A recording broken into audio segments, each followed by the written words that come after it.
We start with some breaking news coming in, viewers. Iran has vowed that Tehran will not reopen Strait of Hormuz in exchange for a temporary ceasefire. Well, for more on this, let's go to my colleague Shivan Chanana. Shivan, what more can you tell us about the situation unfolding at the Strait of Hormuz? Kripa, the situation only seems to be intensifying.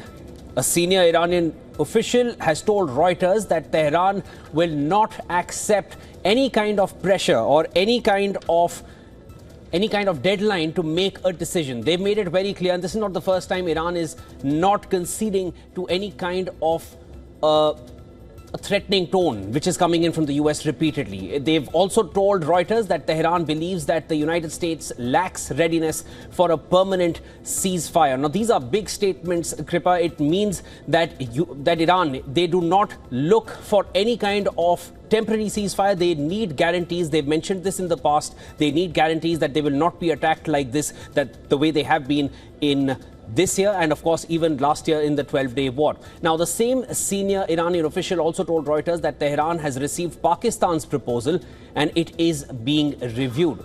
Now, just earlier, the Iranian Navy, after Trump's fresh threat, had said that the Strait of Hormuz will never return to its former state. But the current developments that we're tracking, I'll quickly go over it once again. They've mentioned that Iran will not take any deadline or pressure to arrive at a decision or to arrive at a deal. And at the same time, US lacks readiness for a permanent ceasefire, and anything temporary is not something Iran is looking at.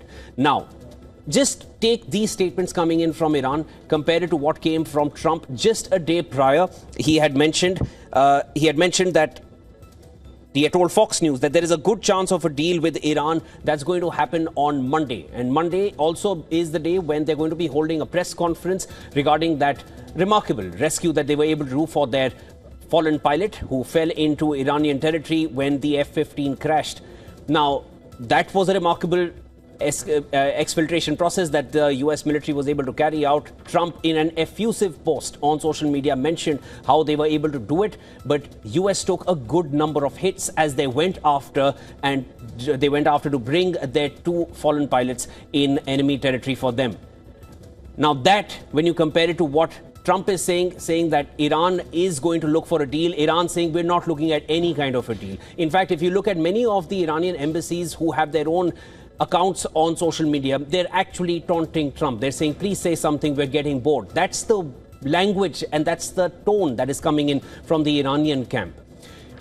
In fact, regardless of how many leaders in Iran have been assassinated or have been killed by the US and Israeli side, Iran still seems to be having a very, very cohesive and collegiate approach to this war.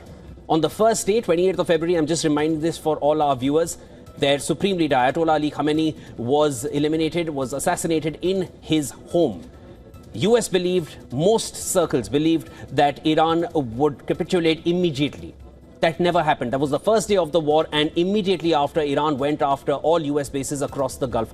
Quickly coming back to where things stand as of now, Strait of Hormuz still remains blocked, and this is in spite the fact that US has said that, and this is Trump who has said, that Iran's navy is completely destroyed. Then who is keeping the Strait of Hormuz in a grip? And in the latest, of course, that post from Donald Trump has gone viral in that he has, of course, used abusive language in that, mentioning that he needs the Strait of Hormuz to be opened. It only reflects frustration at this point, but because according to Iranian state broadcaster Press TV, the naval command emphasized that recent developments in the region have reshaped the balance of power. Let me quickly just explain that a little further, because till the 28th of February, the Strait of Hormuz was always a thoroughfare. There was no issue. There was complete movement. Ever since this war started out, and Iran had warned beforehand that if you attack us, we will grip this Strait of Hormuz within our fold. That's exactly what they've done. And now they're saying we're not going to let it go back to the way it was.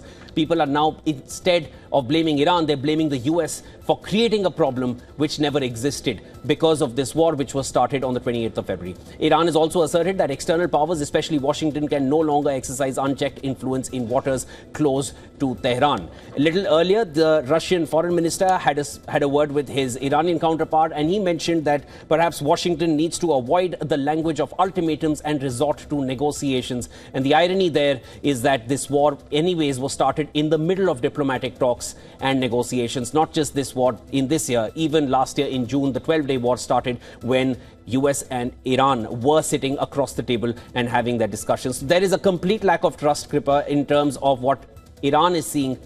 And as far as US is saying, those deadlines keep changing. The first deadline, I'll quickly go over it before we wrap this. 21st March was the first deadline that came from Trump, saying, I'm giving you 48 hours, open the Strait of Hormuz. March 23rd, he postponed by saying, I'm giving you 5 days, open the Strait of Hormuz. This is your last deadline. March 26th, that it was postponed for 10 days. That was essentially supposed to end on the 6th of April. Then on the 4th of April, he said, you have 48 hours left. Now you open it. And then on April 5th, he said, OK, I'm giving you some more time till April 7th. That's tomorrow. And that's 8 p.m. Eastern time. Iran is not abiding to any of these. They're not submitting to any of these threats. And US threats are being looked at with a lot of caution now, because is there any meaning to these threats which are constantly coming in from the US president? So a lot taking place, because Gulf nations also coming under attack. As of now, we will be tracking the latest for you. Back to you, Kripa. Thank you, Shivan. As you rightly mentioned, following the remarkable rescue of the crew member from Iranian territory, it is only with time, and all eyes are definitely on the Strait of Hormuz and how its future will unfold. Thank you, Shivan.